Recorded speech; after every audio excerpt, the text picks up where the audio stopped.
Welcome to the Meant to Be Outdoors podcast, where our goal is to connect listeners to the great outdoors with hosts Brian Hoffmeyer and Ben Brandell.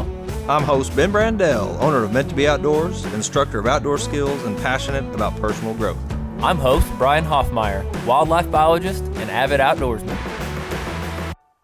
Welcome back to the Meant to Be Outdoors podcast. It is time for another Myth Monday episode. I am your host Brian with my co-host Ben Brandell, and today we are going to hopefully prepare you for some time outdoors this fall. You know, it rains more in the fall than it does in the summer, hopefully. Typically it does.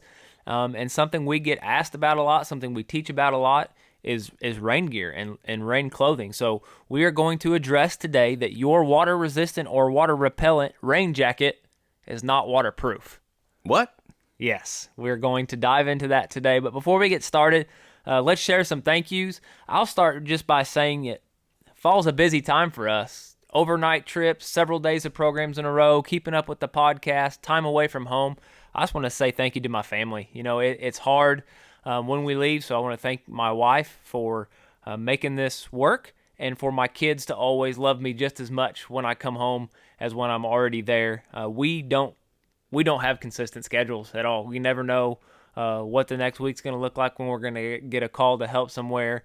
If we're teaching in the morning, teaching at night, teaching 3 days away, and not having cell phone service. So our family being there, our wives being our rocks at home to come home to, keeping the kids safe, fed, and it's important to us. So I'm very thankful for that. Yeah, my thanks is for everyone listening again. I just can't say that enough. It's your support is keeping us going. So thank you. And to all the makers of all the gear that I love, I just can't thank them enough because, you know, thinking back when there wasn't a lot of products, it was difficult for people to obtain what they needed to go out and to make things more comfortable. So as we're getting ready to talk about, now it's just confusing. Yeah, now it just gets confusing because there's so much. But, you know, what we're digging into today, I'm so thankful to have these products to make it more comfortable. Yeah, so let's dive right in. You know, when we go and teach programs, we always tell people come prepared, and one of those things we tell them to come prepared with is rain gear.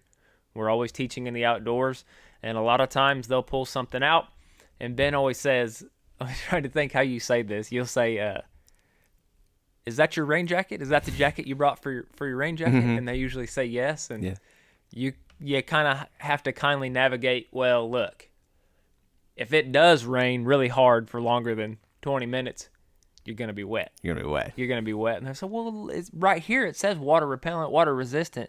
But it does not mean it's waterproof. Right.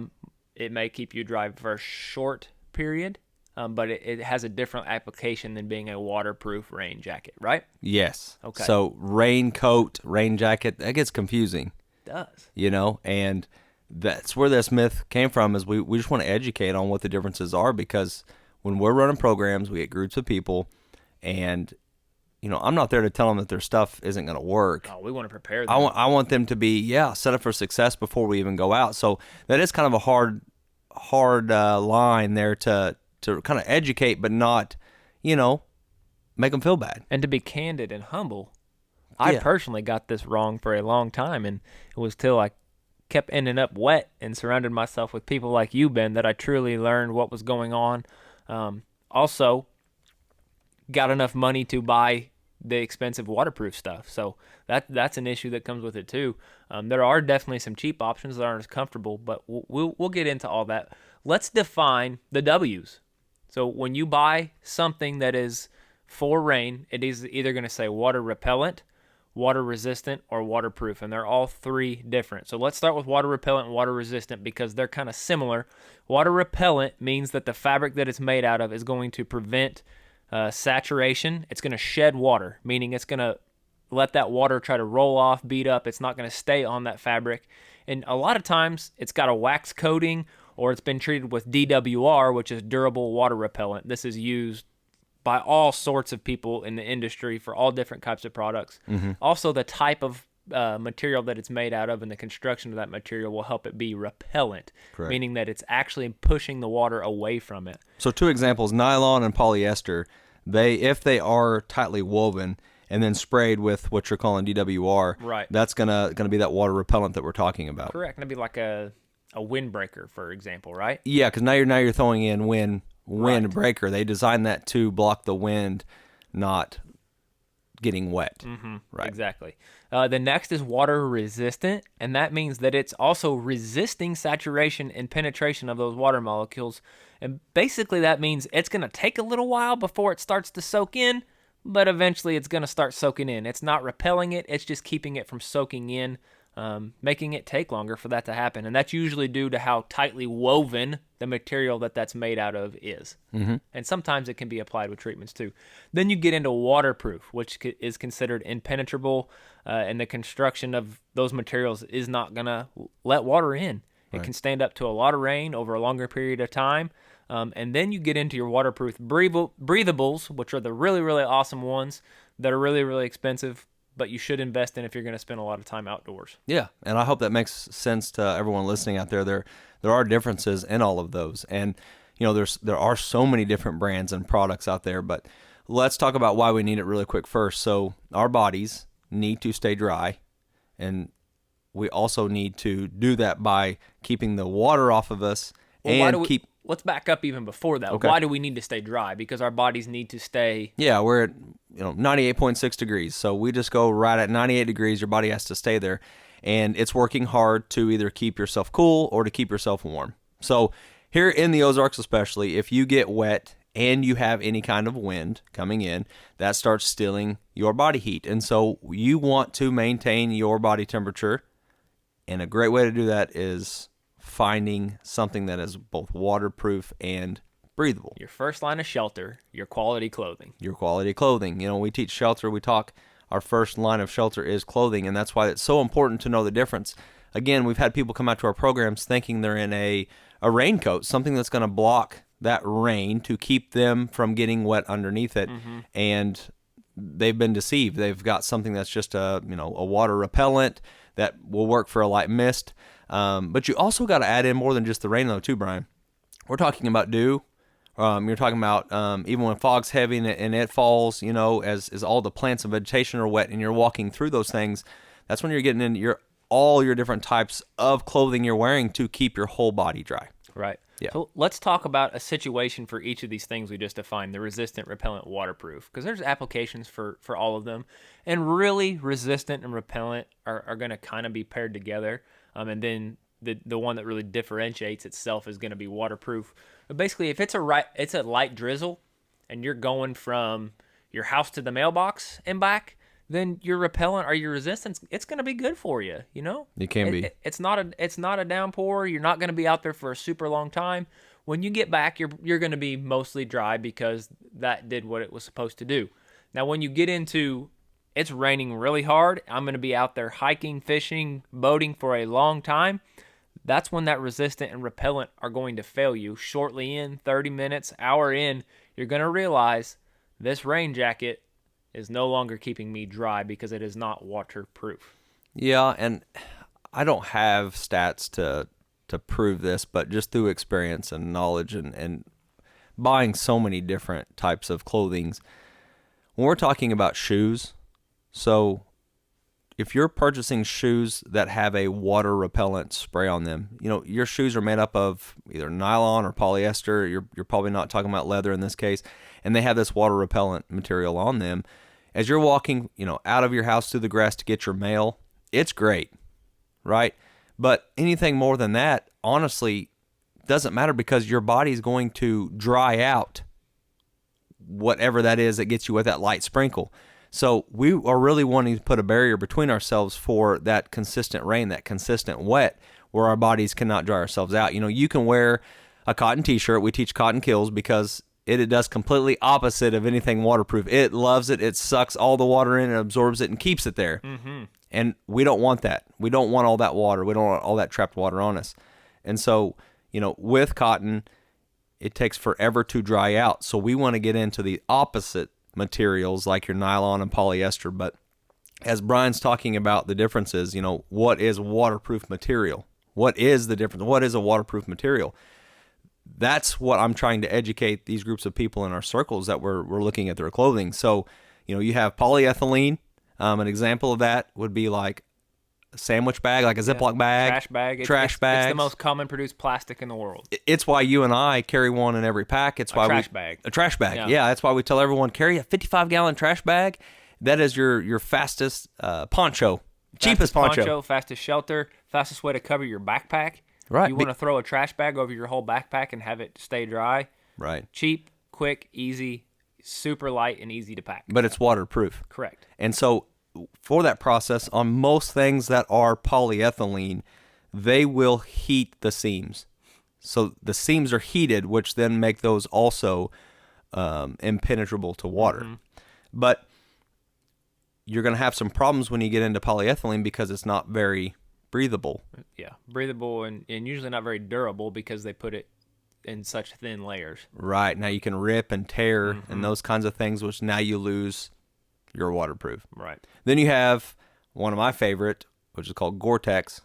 Gore-Tex, I love this stuff because of how waterproof and breathable it is, but it's a man-made product. Yeah. Gore-Tex is man-made. It's expensive when you buy some kind of garment that is 100% Gore-Tex. The thing with Gore-Tex, because it's breathable, it's not like that polyethylene where it's a solid membrane layer. Gore-Tex actually is porous. It has holes. However, those pores and those holes are, I think you told me, 20 times smaller than a molecule of water? 20,000 times smaller. 20,000 times that was smaller from than a molecule Gore-Tex of water. website, yeah. So water is not going to pass through them. However, you are going to get a slight bit of airflow through all of those. So you're still going to get hot in there, but it's not like if you just covered yourself in a trash bag. Right. It is more breathable for sure because your body's trying to maintain that temperature with whatever materials you have on. So if you have something that is blocking the rain or, it's keeping you dry, but it's not allowing airflow to come back and forth, you may begin to sweat and get hot. And the last one, actually there's a couple more that really come to mind here on the waterproof, but this one I really only prefer it when it comes to shoes, and that's rubber. I love a good pair of rubber boots. Yes. Back when I was milking cows or when you go chase turkeys or those early deer hunts, rubber not only keeps you dry, can help keep some of the ticks and chiggers off of you. Rubber is great. However, you're going to be hot. It's heavy. You don't really want to wear a rubber jacket. It's not awesome. No, it's not. But it will keep you dry. And it will keep you dry. Some others, PVC, we've talked about that. We vinyl. Hear that PVC is vinyl. So if you think of an old record player or the vinyl clothes from several decades ago, that's that shiny plastic, that's vinyl. But you can still go out and buy a shiny plastic vinyl rain jacket today, and it is going to keep you dry, but it's not going to breathe. And just to clarify, it's polyvinyl chloride. That's where the PVC comes from. So that was a cool thing that I actually learned. I didn't know what PVC stood for. But I've always seen it. And again, there are brands out there that use that for their waterproof clothing. But on the rubber side, you also have what's called neoprene. And neoprene for me, that's another thing you can throw in the mix. It's not necessarily always... You're talking about like if you're going scuba diving, a scuba suit, a wetsuit. A wetsuit, right. Yeah. So you're kind of flipping it. We'll talk about this a little bit later, but that is another product you can buy that adds into this chaos and confusion. Yes, because it's keeping you warm, right? But it's not really keeping you dry, because after all, it is called a wetsuit, correct? Not a dry suit. There are dry suits, but they're not made of the neoprene. They're actually made of the vinyl. Right. So, yeah. What is some gear to consider? You've already mentioned shoes. We've mentioned jackets. Should we have all waterproof gear? What do you wear? What do you recommend? And how do I get it without just spending $10,000? Yeah, to dig a little bit more into waterproof, you also have some brands that add insulating layers. So if you're buying what they would identify as a coat, it may be waterproof or water repellent / resistant, but it also has insulation in it. And that's what you're looking for your winter months. You need insulation to help trap your body heat. If you're buying a raincoat or a jacket that doesn't have insulation in it, now you're not staying as warm. So, Right. maybe you're buying maybe it's a very thin raincoat that you're using in the summertime to keep you dry. Because as most people have experienced, when they get soaking wet, they get cold. Even in the summertime, I remember as a kid, we're talking 90 degrees. You jump in the cold creek and you spend a couple hours in there. When you come out, I was always cold. Like, I needed to get warmed up. And that's we'd by the fire, slap on a long sleeve, whatever, a towel, and kind of get warm again. Yeah, and we just came back from a overnight paddling trip, and it was almost 90 degrees outside, and you got out and you were cold. I was freezing. The water was cold, and it zaps your body of the heat, especially if there's a breeze at all. Water in the combination with wind is going to suck your body heat. So if you can find something that is going to keep you dry and block the wind, that's going to be your best case scenario, especially when you're getting into those cooler months.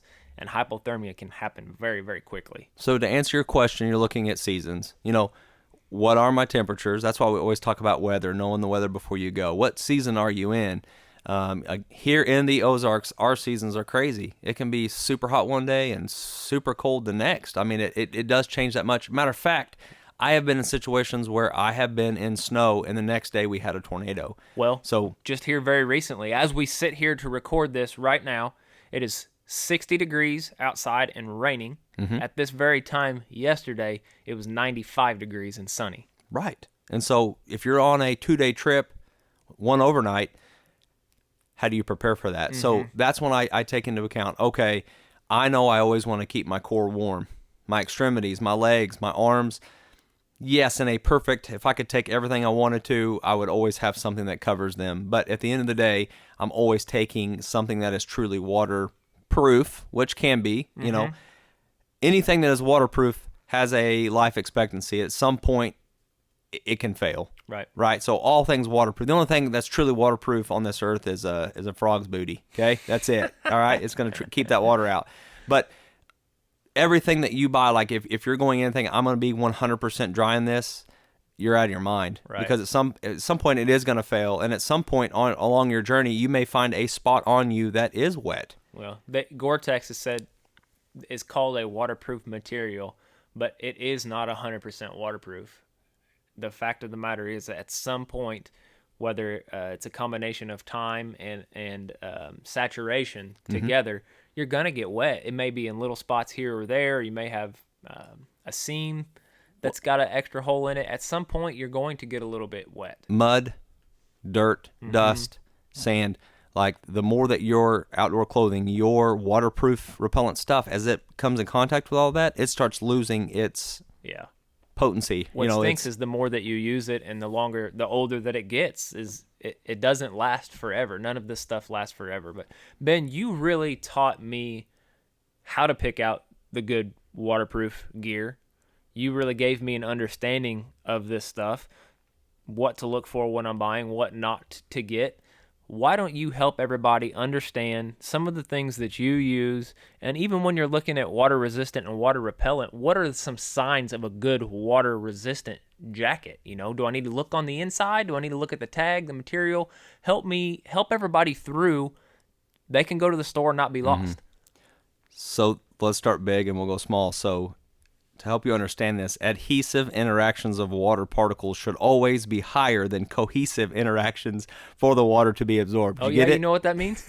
You know what that means? Exactly. Oh, okay. Because what you're looking for is all these products we talked about, if it has any kind of porous holes in it, in any of the materials, those pores have to be smaller than the water molecules. Well, let me explain a water molecule on a elementary organic chemistry level here, so that hopefully it can be easily understood. Water is polar. You've probably heard that before, but maybe you've not stopped to think what that means. What that means is just think about a magnet. It's got a positive end and a negative end, and the opposites attract, right? So if your clothing starts to suck a molecule of water through it, the other molecule of water that has a positive and a negative end is going to be attracted to that water molecule. And once one goes through, it's like a waterfall. They form this long chain, and it's going to start pulling everything in. That's why when you pour a glass of water, you can pour the water level over the top of the rim of your glass because water has a positive and negative end, and it attaches to itself. So once you have a void in your clothing, you're done for because it's pulling more water in. Yeah. And also, with that being said, that is some of the stance that they go with some of these materials and some of these some of the applications, some of the things they apply to this clothing. It's actually repelling, so it may have a different charge than your water molecule to push it away. Right. And so that's when you get into really researching what brand, the brands you're buying, how are they made? What is it made of? What are they saying it is? Because you first want to look at what is the material itself. What material? Is it polyethylene or is it nylon? And then from there, are they adding in membranes that's going to keep that water from coming all the way through the jacket? Or are they only adding repellent sprays? You know, there's a lot of products out there that they're just sprayed down, even your boots. This is where it comes into your boots and shoes. A lot of them come with that repellent spray. Yeah, for me, if I'm buying a pair of shoes, if it's not rubber boots, if I'm buying a pair of, let's say, hiking shoes, and it doesn't say Gore-Tex, I actually don't buy them. Me too. I don't buy waterproof shoes that don't say they're Gore-Tex. Because there is a membrane that is within it's a shape Gore-Tex of your lining. boot. Yeah, it is a lining, and it is going to perform really well. Again, eventually, like all shoes, they blow out at some point in there in the membrane, and you can eventually get a weak spot. So, and that's due to what you just explained, why water, it loves itself, and it's going to find itself. So when I'm looking for products, I'm really looking at first, I want a raincoat. I want to keep my core dry, and also want to keep that wind from coming through and taking away my heat. So I'm looking for that. I rarely buy a wind jacket. You know, a wind jacket's just going to block the wind, but not the wet. Because for the most part, if I layer up a few shirts, it's going to do the trick. Right. I'm staying dry, so I'm good. So I'm usually first going for my jacket. And then if the jacket doesn't have insulation, I've got to take some sort of form of insulation with me, which I usually use wool. That's what I love the most. And because now you're getting into the materials and the fabrics again. Is it waterproof? No. But it will retain 80% of your body heat when soaking wet. So I love to combine wool with my rain jackets. And so now I have an insulator, and then I have a waterproof barrier. But also, don't forget this, when you're looking for a raincoat specifically, you want to ensure that all of your seams, so a seam is anywhere they've connected those fabrics together, like the sleeves, you know, where zippers are coming into the jacket, your hood, all of those things, if they are not taped, so they need to be taped. They're usually not heat treated. They're going to be taped. And if they're not taped, well, then that definitely is going to get wet very quickly. Water loves itself. It's going to get into those spots. So look for your taped seams.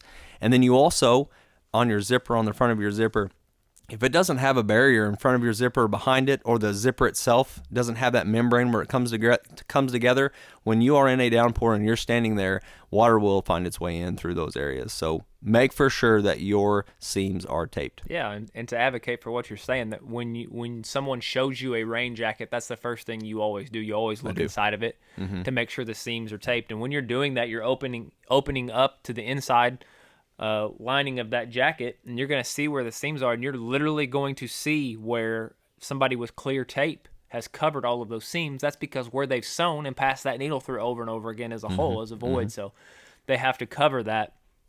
I laugh at this, and it seems almost like, yeah, right, you've never seen this, but I have seen it multiple times, and that's when someone has a rain jacket that does not have a hood on it. Yeah. To me, I'm like, well, now you've got this big old hole in top of it. Right. So I first look at the collar, because a lot of them will come in with a pop out. So sometimes kids or unzip adults, the collar and it pops out. It usually pops out. So a lot of times, if it is an actual raincoat, it'll be tucked in somewhere. But if it's not, then it's no longer a raincoat. It's, a rain catcher, and I mean, it's going to run down from your head to your back. Your underclothing, your insulating layers are going to get wet. Yeah. So look for a hood. Look for tape seams. Check the material to make sure it's some type of water repellent material, and it may even say that it's treated as well. For me, ideally, in a perfect world, I'm buying all my rain gear pants, shoes, hat, gloves, everything that is Gore-Tex. Now, the downside to that, Ben, it's expensive. It is expensive. It costs, I mean, to get a pant, jacket, suit that's all Gore-Tex, you're talking about $500 or $600. Right. So if I don't have that, let's say I have a water-resistant Under Armour jacket. Mm-hmm. My seams are taped, but it's just kind of a thin, maybe almost soft-feeling material. Is there anything else that I can do to that to make sure that I'm staying dry? Is there other precautions? Can I wear a trash bag over it, under it? Is there something I can spray on there? Or do I just have to save up for a $600 jacket? There's a lot of, that's a great question. If I already had a coat that was supposedly a waterproof jacket, and I look and I see that all the seams are taped, it's so important that they've done something with the zipper as well, that it's taped or it has that membrane. But if it's still causing me some problems, I am going to use a water repellent spray. I am, because it does work. But at the end of the day, if you are in rain for all day long, you and I fish tournaments, and we have been in tournament fishing where you're literally in it, standing in it from 6 a.m. to 4 p.m. I mean, it rained all day long. A lot of the products out there eventually at some point will fail somewhere within the outfit. If I have my Gore-Tex outfit now on, I look snazzy. Yeah, you look good, but it can fail. When I sit down, when I bend over, you're stretching the fabric. It can only do so much. If you're sitting down in a pool of water, now you've got pressure, and you have to understand that rain gear is really designed to beat off that water for a certain amount of time. Yeah, but gravity's your friend when it comes to rain gear. Yes. If you're standing and that water is hitting and the garment is doing its job, repelling, pushing that water away, well, the gravity's going to take it to the ground. Yeah. If you lay down in that same spot and let it pool on your chest, it's not going to keep you as dry as if you were standing there. Right. And so to answer your question on how do I do it, what would I do, it really comes down to your preference and your comfort. I mean, they even sell waterproof socks. Right. So in theory, you wouldn't even have to buy waterproof boots. You could buy waterproof socks and wear it in your boots and be good to go. So for me, what I love to do, or works for me best, is I have a Gore-Tex rain jacket. I know that at some point, if it's going to rain on me all day long, I know at some point somewhere on it it's going to fail. So that's why my insulating layer, if I do get cold, is wool, because it can get a little wet and it's still going to keep me warm. So there's my answer to that problem. I have a hood. So if I want to buy a stocking cap that isn't expensive, my rainproof hood is going to keep that dry. So the other cost would be, do I need gloves? Is it the type of season where I need gloves to keep my hands warm and dry? And I'm going to get a Gore-Tex pair of gloves. So I've got Gore-Tex gloves, a Gore-Tex coat, and then honestly the rest is just kind of preference. Most of the time I'm wearing Chacos or sandals. They can get wet all they want to, as long as I'm keeping my core dry. The only time I'm really getting into waterproof boots is if I'm walking through, you and I do morning programs. There'll be dew on the ground of a day, and then later it's not. And that's a perfect setup for me to wear my boots, right, to keep my feet dry. But if it's going to rain and it's not super cold, I'm going sandals, I'm going shorts, and I'm keeping my upper core warm. And so it really depends on the seasons, but it also depends on what you're most comfortable with, and I hope that helps. Yeah, let's end with a couple stories, maybe just to keep ourselves humble, kind of our enlightening or our awakening moments to this topic that we're talking about. And mine was actually with you. Mm-hmm. This was several years ago, but you and I were fishing at a bass tournament, and it was supposed to rain all day, and it did. It rained all day. I think we were out there for 9 hours. And there was not 1 minute, not 1 second of that day that it did not rain. Right. I actually think it was really good. I think we caught a lot of fish. It was a good fishing day. We might we get third? I don't know. We did well. We were towards the top. Right. It was a good day, lots of fish. But when I showed up, I actually had a waterproof, I'm doing quotations now, you can't see me, here, yeah. Waterproof jacket. It was very thin. It wasn't super cold out. I think it may have even been like May. It was April or May, so it was getting warm. It was a taped seam jacket. The inside was taped, but it was just this kind of soft feeling material. You said, do you want to borrow my extra Gore-Tex suit? And me being several inches taller than you, I didn't want to wear this tiny thing because I knew it probably wasn't going to be I shouldn't say tiny. You assumed it was tiny. This thing was smaller than I needed. Yeah. I didn't want to wear it all day for 9 hours. I knew it was going to be uncomfortable. And I said, no, I'm good. I've got this. This is a waterproof jacket. And you said, no, are you sure? That's probably going to fail. You're probably going to get wet. This Gore-Tex suit. No, I'm good. Well, within an hour, it was like I was wearing nothing. Mm-hmm. I was completely soaked. This jacket, which I asked you why you said that to me that day, and it was, well, I could tell that kind of soft material was going to kind of absorb and grab onto those water molecules, right. not really bead them off. And even though it was taped, it was just so thin, and the zipper did not have a membrane on right. it as well. So all that water was coming in my front. So you have to have all these things in play. And then from then on, I was like, I put the Gore-Tex on. I was uncomfortable because it was a little small, but I was dry the rest of the day because I had the Gore-Tex. Went out and got myself the Gore-Tex, wear it, support it, push it. Not affiliated with it at all. Wish I was, because it's awesome. Yeah, it is. It's but great. if you can find a way to swing Gore-Tex, save up for it, get you products that have Gore-Tex in them. Yeah, and be careful too. There is products that are just sprayed with Gore-Tex repellent spray. Right. So they do have their own repellent spray, and it works well. But remember, it wears out, so you have to keep applying that. My quick story is that this is really the first time that I really ever had to dig into what is this. This is where I started my journey of what in the world is waterproof. How do I stay dry? Insulation. Yeah, how do I stay warm? We were gigging. You gig in the wintertime. Actually, you can gig earlier than that, but in the wintertime, the fish are slower, so it's a lot easier to gig. Gigging suckers. Gigging suckers. Yeah. Sorry, let me clarify. So we were gigging suckers, and it's really cold. And so I went to the local store, bought a pair of what I thought was waterproof gloves. It was neoprene. And it said water gloves. Water gloves, yeah. It was the worst night of my life. My hands hurt so bad because, as you've got this big long pole and you are trying to stick fish, trying to gig them, stick them, and as you pull it back out of the water, the pole's wet. So your hands are getting soaked. Well, my gloves got super wet, but they were wet, and we're talking, in the 30s. My hands started hurting so bad, and I couldn't figure out. I was like, I bought these gloves. Why are my hands in pain? Well, neoprene works because it's along the line of rubber more than the plastic side, but I should have filled them with water, and then my body would have warmed the water up, and that was the insulating layer is, in theory, the water. But that really only works under water more than above. So that was started my journey to then realize, there is this thing called Gore-Tex, and when you buy gloves, there is usually an insulating layer in it when you're buying the thick gloves. And so once I made that transition and my hands stayed dry and there was insulation so they stayed warm, it just transformed my life on my hands. And I'm like, it's got to work for the rest of my body, So, and there's so many more stories and things to talk about in regards to clothing, but you want to keep yourself dry. And the best way to do that is finding, Gore-Tex. Hopefully us sharing here and some of our failures will help people avoid some of those. Go to your closet before you go out this fall. Check what you've got. Check your seams.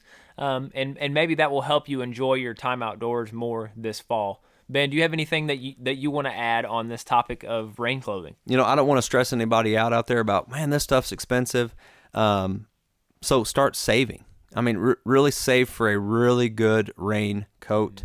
There are other brands. There are some other membranes besides Gore-Tex that are out there that people love. So do your research. There's even brands that use PVC. PVC will keep you very, very dry, but it's not as breathable, so you may sweat a little bit. So what activity you're doing combined with those types of membranes and materials. So do your research. Find out what you're doing, what's your goal, what's your location, what are you doing, and then find out what product works best for you. Yes, we hope this information helps you guys stay warm and dry this fall when you're enjoying the great outdoors. That is it for this episode of Myth Monday with the Meant to Be Outdoors podcast. Please hit the automatic download and subscribe button on whatever platform you listen to the podcast. Share with your friends and family and on your social media so we can watch our podcast grow and see everybody become more connected to the outdoors and their family. If you want to support us, please find our link tree on any of our social accounts. Go to our Patreon and sign up. We would be so thankful for that. We are just thankful that you listen. Between now and the next episode of the Meant to Be Outdoors podcast, we hope that you find some time to go enjoy the outdoors. Thank you for listening to the Meant to Be Outdoors podcast, hosted by Brian Hoffmeyer and Ben Brandell. Please help us by subscribing. Also, follow along on TikTok, Instagram, and Facebook.